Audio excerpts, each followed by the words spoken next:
My name is Christina Royster. My name is Deborah. My name is Kelly. My name is Jemiah Littlejohn, and I will serve as your interviewer today.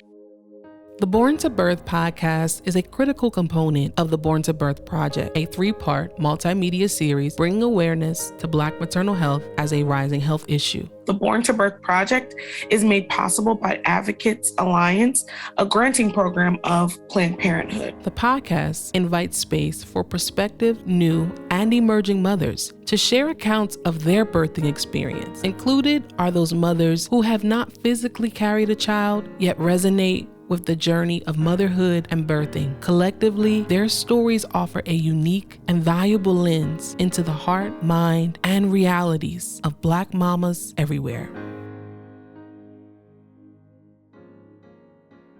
Describe your journey, what motherhood is. If you could fit it, smush it into one word, what would that word be? Ministry. I would probably say grateful. I don't really like the word stepmom and stepson. Right. Mm-hmm. So I say bonus. So that is my bonus daughter. So I'm grateful that I get to experience that and be a part of that. Evolving. I was 19 when I had my first child. So it's been a journey, and it still is a journey. Now my kids are 14 and 10. So it is a journey. I will say that, but I love it. I wouldn't have it any other way. Evolving. I was 19 years old when I found out that I was pregnant. The reason why I say evolving is because every pregnancy that I had was in a different stage in my life. Mm-hmm. And I've learned more and more each time. I've had 3 pregnancies, 2 births. And I say evolving because, the things that I did when I was 19, 20 are not the same things that I'm going to do as I'm 27 years old. And now, 33, just working on being a better mother and learning from my mistakes, and also being in a position where I was able to enjoy my last pregnancy with my son, being as though, things were able to slow down for me. Blessings. I start off with my first child because I was at the age of 17. It was scary. And it was an experience that I did on my own because I lived with my kid's father when I had my first child. So I went to the hospital by myself. It was painful, scary at the same time because I was young and I was bringing another human being into the world. And it's not a book that you can have. I had great parents, a wonderful mother, but you can't really explain what motherhood is until you experience it. Using one word, how would you describe your motherhood journey? Unpredictable. When you're, in high school and you have a concept of your post-high school life, even if that looks like something like college, married, or traveling the world, whatever your concept is, and as you go on your journey, it might not turn out exactly how you picture. Maybe some specific examples is I would have my kids doing all these little activities throughout the day, and we would have structure, and it's not anything like that. I mean, I do things with my children, but in terms of every day having this like clockwork type of activity, it hasn't not happened at all. So, in your own words, can you share more about your motherhood journey? So I was married first. Well, I am married. And we got pregnant literally right after we got married. So I got married in July of 2019. And I was probably pregnant by August. So then in May 2020, which was really kind of like the heightened point of the pandemic because the world shut down in March 2020, I became a mother. And I was fine with that timeline because I would consider older. I know women are having babies all different times now, but I was in my 30s. And so I was okay with that timeline. It was definitely an overall good experience. It was something because I am a nurse and have a medical background, I was very intentional about. So prior to being born in a hospital and maybe going there once or twice, like for something when I was younger, I had never stayed over in a hospital. And that concept never sat well with me. So I never intended to have my baby in a hospital. I actually wanted to have a home birth, but my husband wasn't comfortable with it. So I found like a medium solution, which is when I found Gentle Beginnings, which is a company under Inspire Hospital, and they offer midwifery. So basically they have a center where you would deliver, which is next to the hospital. So if there was an emergency, you could go to the hospital. But basically you are aware, they educate you on the fact that by going through their program, they don't have epidurals because they're not anesthesiologists or anything like that. They're midwives. So they're nurses trained in delivery. So that was basically my experience. And overall, like I said, it was good. I was reading up on it, preparing for it. And even that preparation, it was helpful, but was it what I expected? No. First of all, I never had a baby before. So even when you're reading and preparing, that intellectual side of you thinks that you can kind of get your wits about what to expect. Even in all that preparation, it was still unexpected. My daughter came early. I didn't even have a backpack because I thought I had extra time to do like something little like that.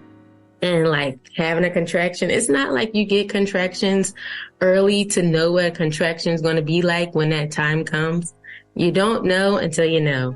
And so it's just like, overall, I wouldn't say it was painful. Like, it just was very uncomfortable at times, but it wasn't like, oh my gosh, it hurt so bad. It was more like me in the moments. There were times where it felt very overwhelming, but then there were other times where I was like, I can do this. I can, get through this, So gratefully, thankfully to God, I had 2 successful births through a midwife, and my children came home literally the next day. And so in terms of the birthing experience, that was my experience. In terms of the mother experience, I have had a lot of support.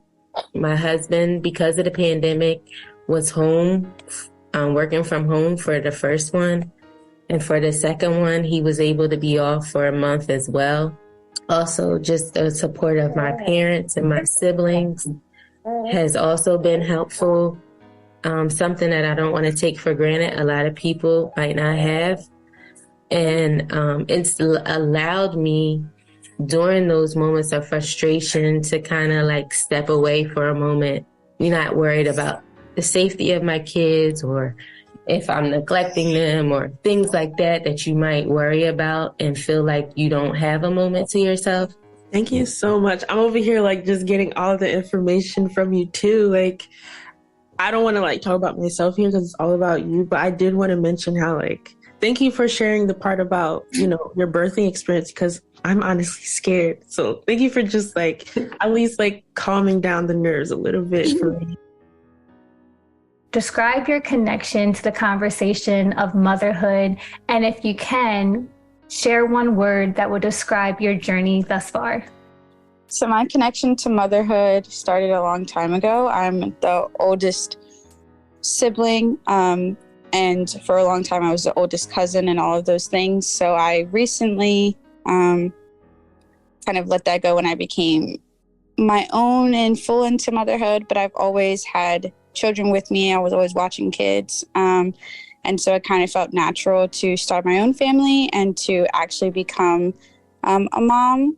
And so one word that I guess I would describe motherhood so far would be like breathtaking.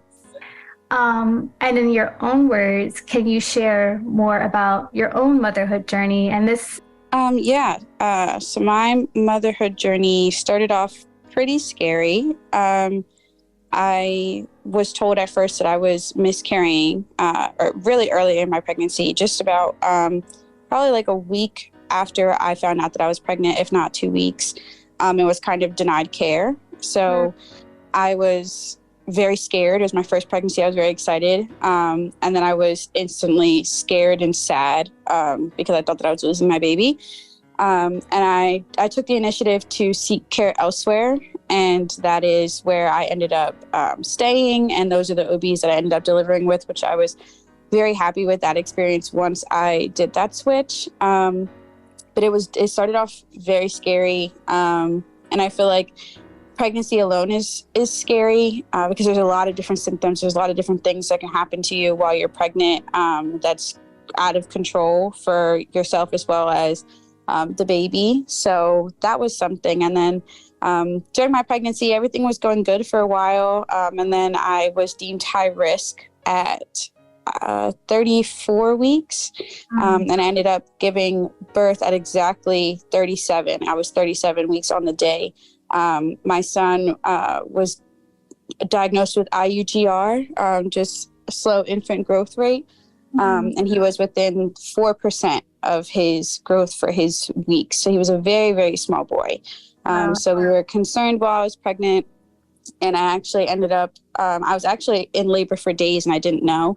I had went in for my checkup before my scheduled induction because since he was so small, they wanted to induce me just to make sure that everything was going to be fine and I could be monitored a little better than waiting the full term. But he had different plans. So when I came in for my appointment for that, they had actually noticed that I was in labor and I was just kind of sitting there chilling, hooked up on the machines. And the nurse came over and just asked me like, "Hey, are you okay?" It's like, "Yeah, no, I'm fine. I'm drinking my water. Everything's fine." And she was like, "Well, I need for you to look at these lines because you're having contractions." And she's like, "And you're not really responding to them." So I want to say 6 hours later, I had my son that same day. So it happened all really fast. My pregnancy was like a whirlwind, to say the least, but I was in good hands while I was there. So that was great. And I was very close to having a C-section. So I always felt like during my pregnancy, there were like every high that I had came with like a really deep low, or just like a big scare. So I was there, I had gotten induced, I was doing the whole thing, and it was all going fine. But then my Pitocin never got shut off. So then my contractions were like insane. And then I ended up having to almost have a C-section. I was rushed for an emergency C-section, and a different doctor than the one who was supposed to perform my delivery, a different doctor had stepped in and had given me the choice to continue with trying to do vaginal or to do a C-section. And I chose to continue to try and do vaginal. And after 3 pushes, I had my son. So I was glad for that intervention, but it's always scary to think about what could have been my outcome if that doctor wouldn't have done that for me. And same thing with early on in my pregnancy, like it's kind of scary to think about how my pregnancy could have gone if I wouldn't have sought medical care from a different professional. So definitely a whirlwind, highs and lows. But as I always say, the reward is my son. He just makes up for everything. From the second that, I saw his face, everything else kind of was just out of frame and out of mind. But yeah, it was definitely a roller coaster. Born to Birth is a 3-part multimedia project produced by We Honor Our Own, a family program of the Better Giveback Foundation Incorporated. Through an audio podcast, an immersive retreat experience, and a musical anthology, the project aims to bring awareness to Black maternal health as a rising health issue experienced among prospective, new, and emerging mothers. How would you describe your motherhood journey in one word? Surprising. Can you elaborate on that? What surprised you most? How I think how much I actually like really enjoy it. I don't necessarily, I think, come from a background, or even I think am around a lot of women who I feel like really truly enjoy motherhood, or you hear a whole lot of complaining about motherhood. And I think that that's just naturally what comes with the program, but you're always going to hear the worst more than versus like hearing the best parts of something, you know? Yeah. Because the parts that are hard are the ones that I feel like take up the most mental and emotional space, you know? Mm-hmm. So it was surprising for that reason. And it was also surprising because, you know, I got pregnant during a time period where, one, it was like the pandemic, and, you know, my husband wasn't even able to like attend appointments. That's how in the thick of it we were. He went to one appointment, we saw her, and that was it. And I had to go to everyone by myself. But, oh my gosh, you know, there was also a lot of talk about like, it was just during a time period where everybody was like, you know, Black women be dying during birth, like all the time. They're like, it was like everywhere I was looking, that was like the rhetoric. My pregnancy and birthing experience was just so smooth. The aftercare was great. Timing around when I had her ended up being like one of the best things. My husband was able to stay at home, you know, until, you know, he had to go back to work when she was 6 months. It's been more smooth, a smoother of a ride than I was expecting for it to be. So I'm very surprised and delighted about, you know, my motherhood experience so far. That is so great to hear, because like you said, it really just depends on the woman and also your support system. If you have that partner, you know, there with you. And then talking about the pandemic, I completely forgot that like we couldn't even go into hospital rooms. And so going through that alone, like how was that emotionally for you? Well, you know what? I think it helped that I was already 4 months pregnant, or 4 months along when when lockdown started. Okay. So we had already seen her, you know, he'd been to a lot of, I think, like, I don't want to say that the major appointments, but like, I wouldn't want to see her and experience, you know, seeing her for the first time without him. And I'm glad that we didn't, you know, it was like literally a matter of weeks after we saw her that, you know, the world closed. But it was surprisingly, I think, not as hard as I thought it was going to be. There were moments where, and I think it's because I had like a very smooth pregnancy. Had it been something where it was more of a complicated experience, I definitely would have felt like it would have been harder to not have him there during appointments. Especially if I needed someone to advocate for me or ask questions that like I wouldn't think to ask because I'm just so busy trying to listen to what the doctor is saying. And, you know, you just kind of get flustered sometimes when you're at the doctor's office. You're like, damn, I forgot to mention this thing. But, you know, he was always like, you know, taking me to and from the appointments, sitting up, you know, outside, you know, texting, you know, so we were able to film some things, not all. So it didn't hit me as hard as I feel like it could have. But I think a lot of that had to do with just having an involved partner, as well as knowing that this is just a circumstance that it has to be. And really for the safety of like myself and other people and, you know, therefore my child, and having an uncomplicated sort of, you know, pregnancy and birthing experience. So, using one word, how would you describe your motherhood journey? A roller coaster. But one word, how I describe it besides a roller coaster, a blessing. Well, my journey started in 1988 where I had my first child. So, and today she's 35. After her, I did have a child who passed away of SIDS, sudden death syndrome, at a very young age. And it took a real impact on me when that happened, and my course of motherhood after that, you know, my well-being as I am when I'm pregnant, as well as their well-being while they're here, if they're sick or anything like that, a lot changed for me. So where some people say, oh, you go to the doctors, you take your kids to the doctors for everything, but some don't understand why I do what I do. Some don't understand why I have a birthday. Whether it's cake and ice cream or a big blowout birthday party for my children, is because I have one I never was able to give a birthday party to. With having given birth to 7 children and 6 living, every girl has a brother. So girl, boy, girl, boy, girl, boy. Of course, in the beginning it was girl, girl, then the boy. But she's no longer with us. And they're different sets, and the world has changed. So where my oldest daughter is 35, MySpace was there, to where the daughter who's 27, there was Facebook, and now the daughter who's 15, there's TikTok and Reels and Snapchat. So it varies for everything, even, with the boys and dealing with everybody want their son to be in sports or their children to be in sports, or the mental aspect of parenting or parenting children.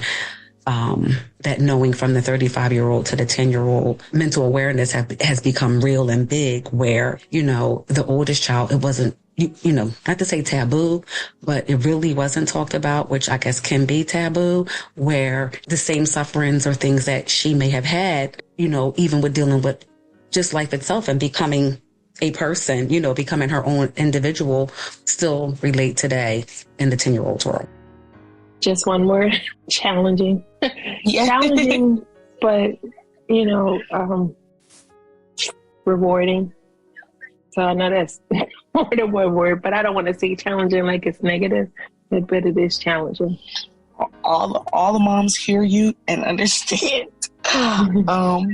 So in your own words, can you share more about that complex kind of rewarding and also challenging? So my most recent pregnancy, I was 40 when I was pregnant, and it was challenging just due to my age, due to somewhat overweight.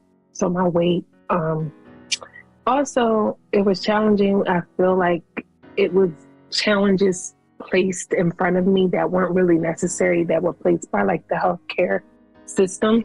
And I'm in healthcare.